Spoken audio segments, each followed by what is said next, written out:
Kaya ganito lang yan, sir, oh. Nakita mo yung pin na yon, yun. Dito mo siya tutusukin, ganyan.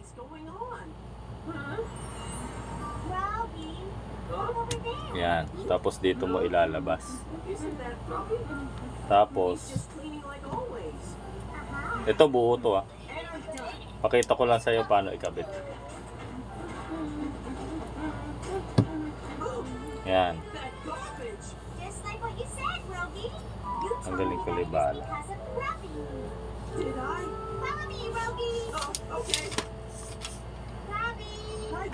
Yan na. Ito yun na. Yan. Ito lang yung tinanggal ko dito sa isang magazine. Ito yung bago.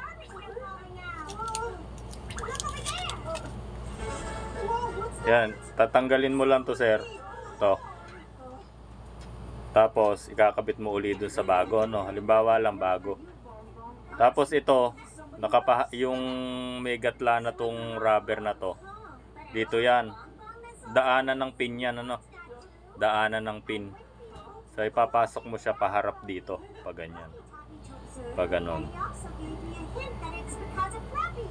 Ibabalik mo lang tong goma ulit. Yan. Kailangan yung may gatla doon dito sa pin naka ano dyan sa butas. Tapos ibabalik mo lang uli na ganyan. Yan. Tapos papasok mo lang uli yung pin.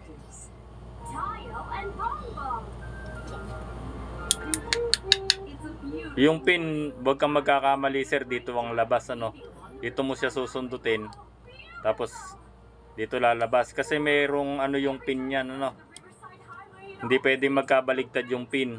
Ito malinis, tapos ito may ganyan eh, no.